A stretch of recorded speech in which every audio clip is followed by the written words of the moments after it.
The first light of dawn spreads across the wide, slow waters of the Nile. The river gleams gold, reflecting the pale sky. Fishermen are already at work, casting nets from small wooden boats, while egrets drift low above the reeds. On the eastern bank, the temples of Thebes glow faintly, their stone walls painted with stories of gods and kings.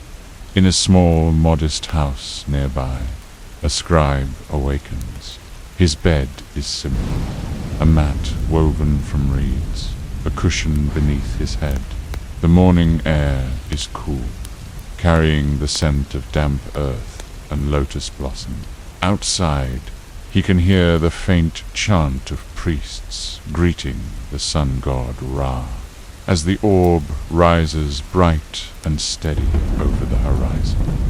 He washes his face with water drawn from a clay jar, then wraps himself in fresh linen, smooth and white.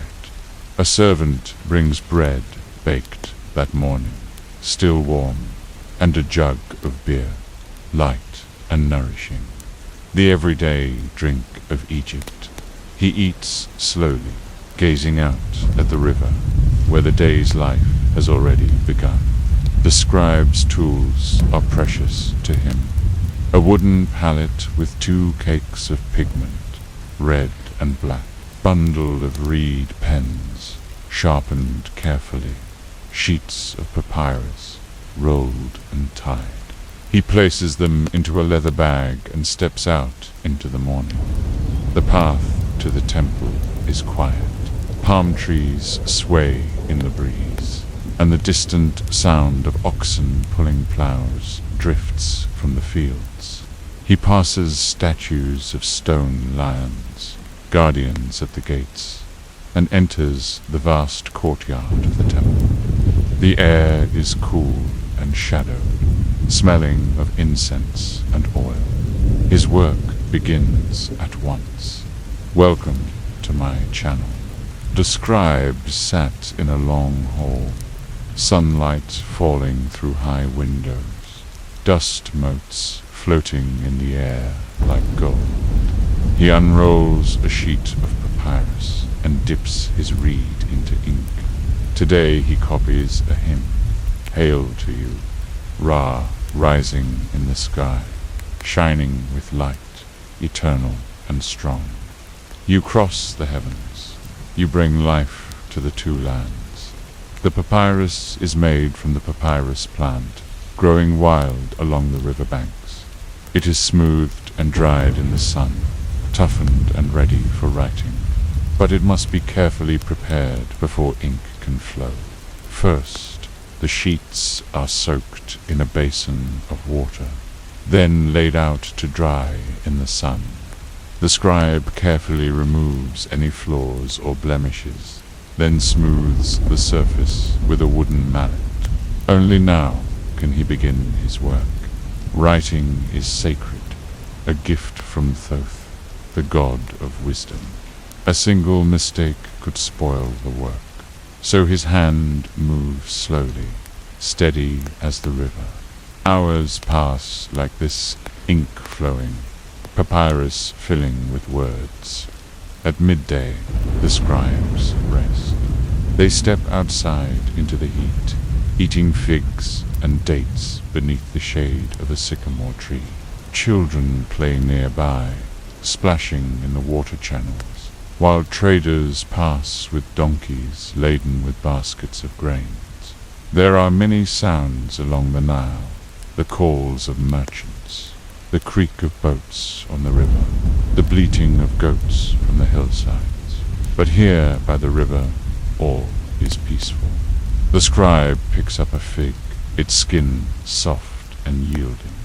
The taste is sweet, like honey, staining his fingers purple.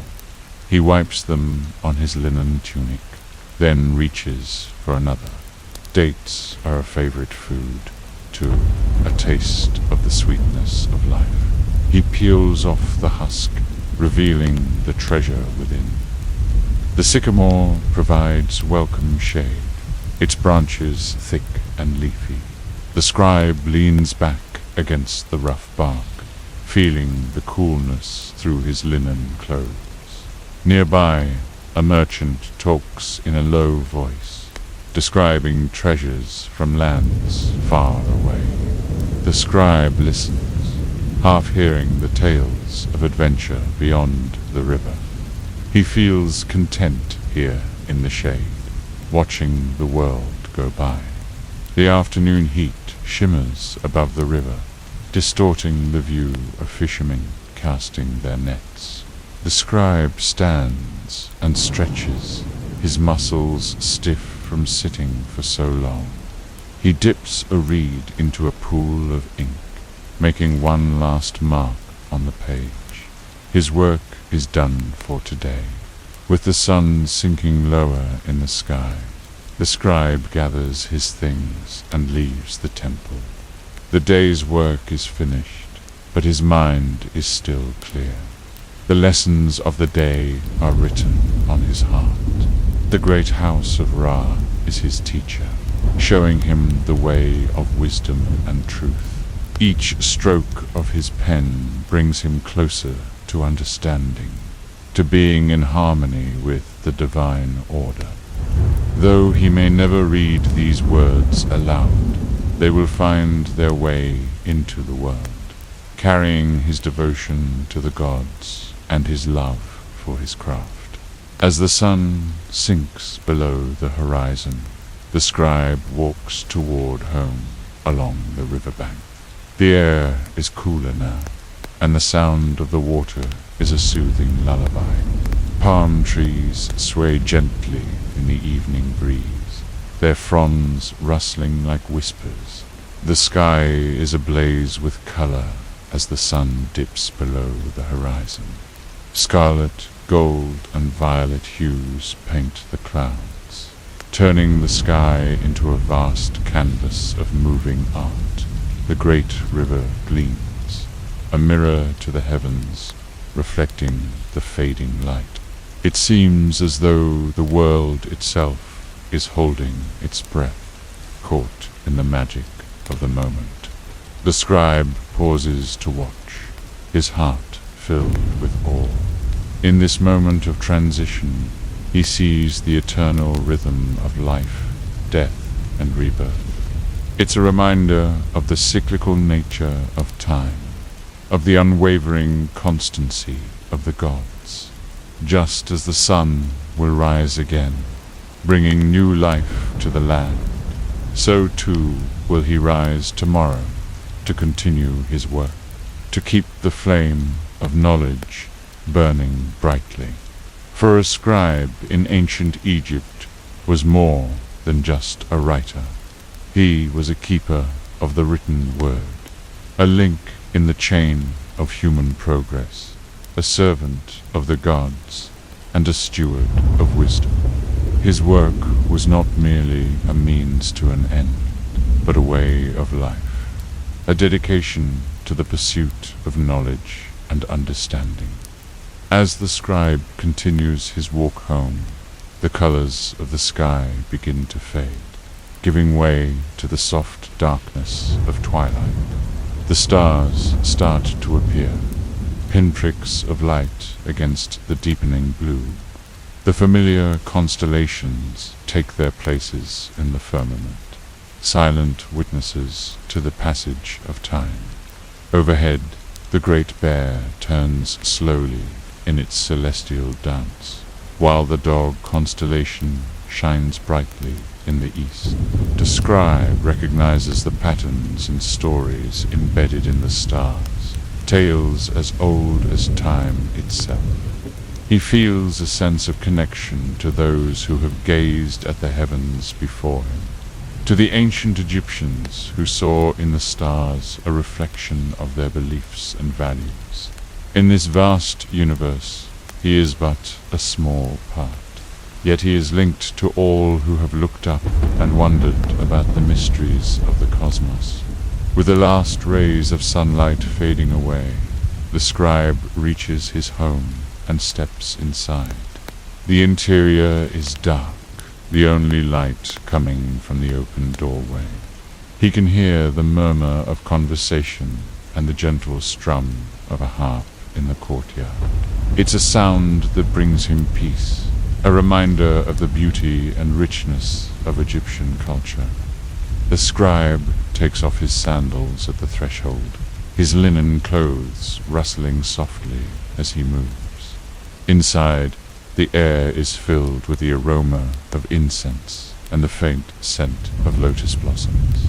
The room is sparsely furnished, but everything has its place, each object chosen for its function and beauty.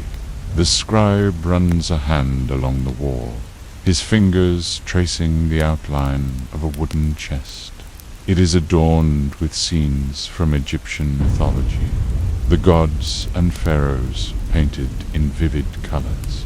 The chest holds his most precious possessions, including the gifts he received for his work. Among them are jars of ink, each containing a different hue, and bundles of papyrus, their fibers supple and ready to be shaped into words. The scribe takes a copper mirror from the chest, its surface polished to a gleam. He gazes into it, seeing the reflection of a man dedicated to his craft, a man who finds beauty in the everyday, a man who seeks to understand the world around him. As the night deepens, the scribe joins his family in the courtyard. They sit together in comfortable silence, enjoying the gentle company of one another. Above them, the stars twinkled like distant fires, silent witnesses to the eternal cycle of day and night. And in that moment, the scribe feels a deep sense of contentment, knowing that he is part of something greater, a timeless tradition that has endured for millennia. As the afternoon sun lowers, the scribe finishes his work. He rolls the papyrus carefully, places it in a chest, and wipes his reed pens clean. The temple halls grow quieter as the priests prepare for evening rites. Drums echo faintly, deep and steady, calling to the gods. The scribe walks home slowly, taking the longer path through the market. Stalls are closing, but the air is still filled with smells of roasted fish, fresh bread, and honey cakes.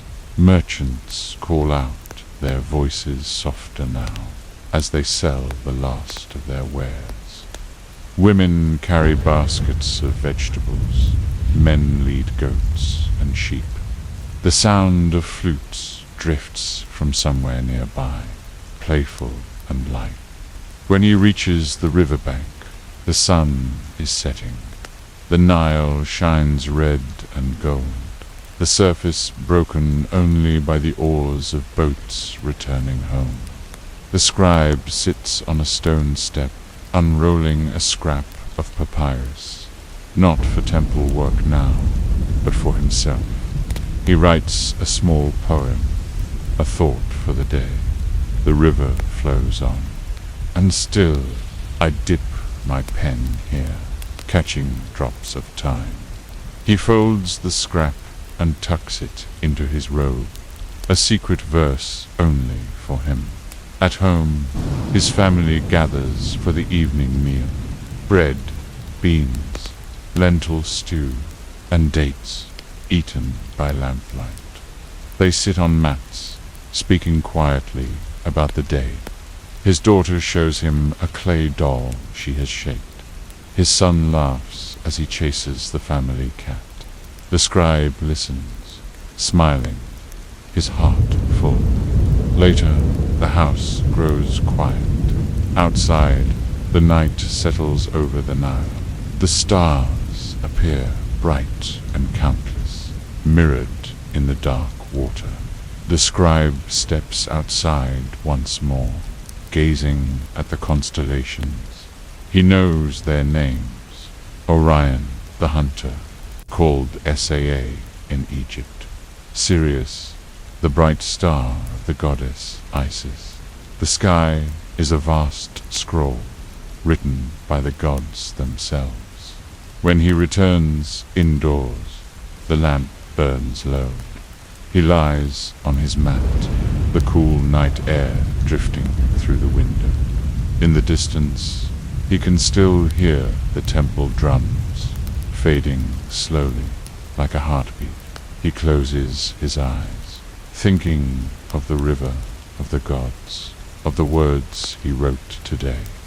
And with the sound of the Nile flowing steady outside, the scribe drifts into sleep, carried gently into dreams as timeless as the land of Egypt itself.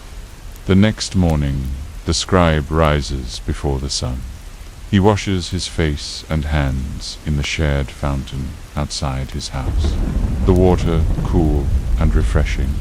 As the sky begins to lighten, he dresses quickly, smoothing the wrinkles from his linen shirt and adjusting his belt.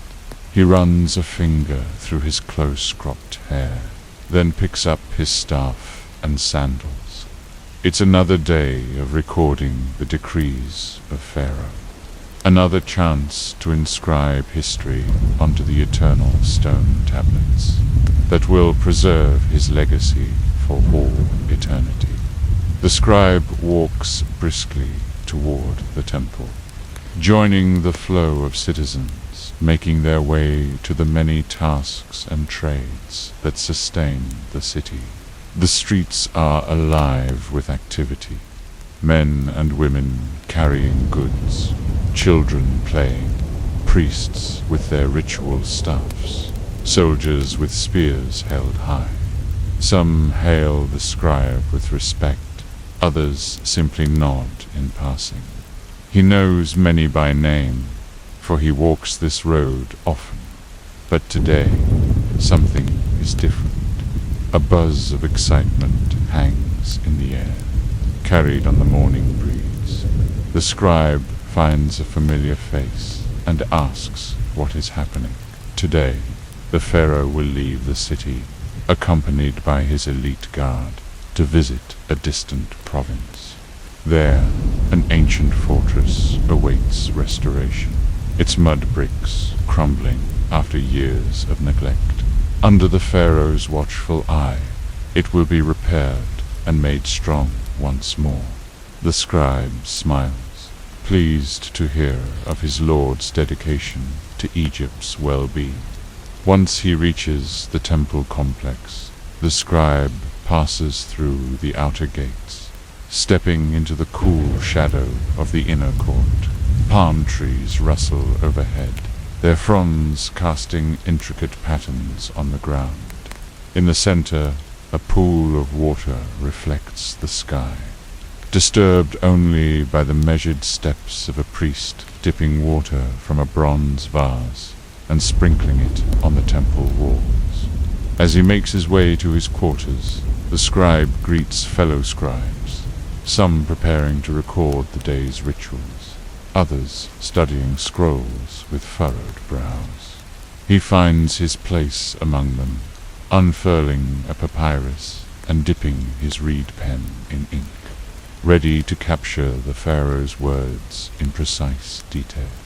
But as the morning progresses and the temple prepares for the day's ceremonies, the scribe feels a distraction tugging at his thoughts.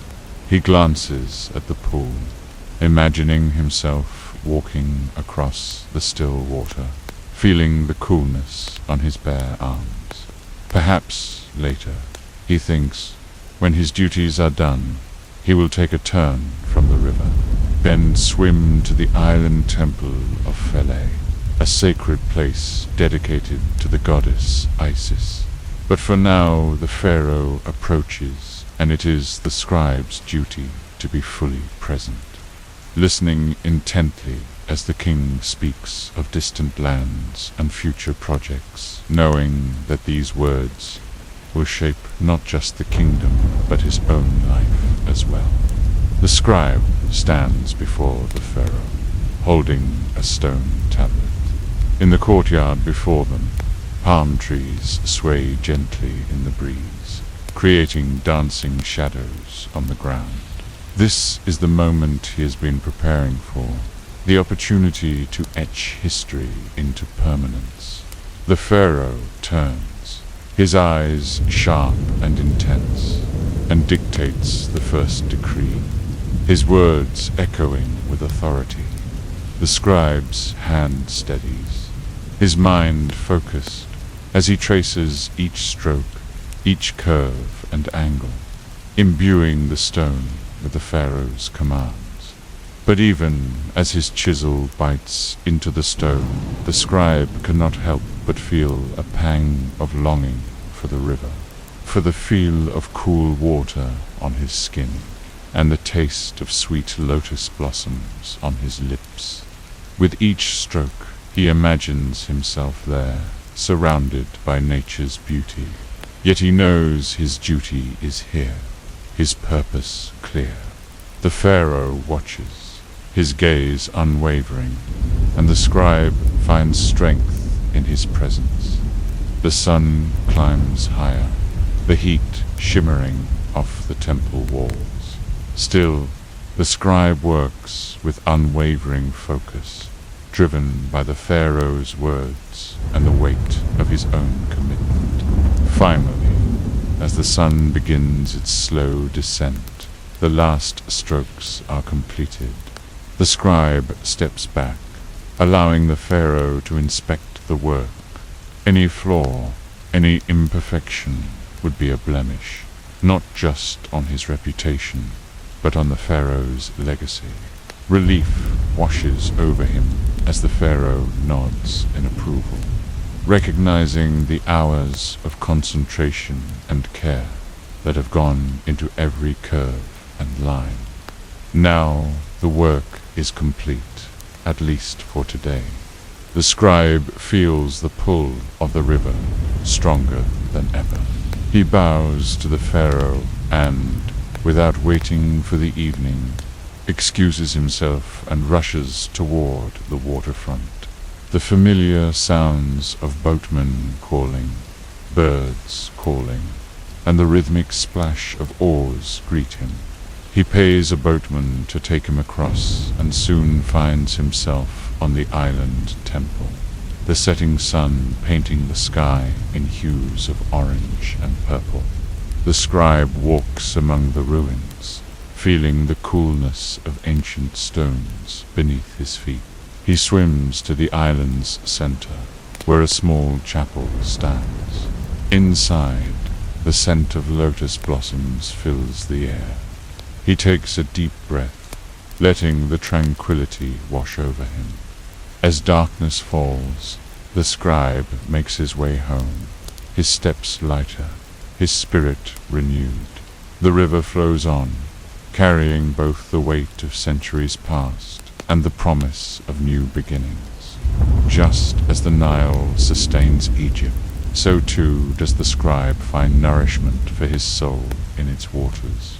And so the scribe lives, balancing the demands of the pharaoh with the rhythms of the Nile, finding solace in the river's embrace while etching the pharaoh's legacy onto stone.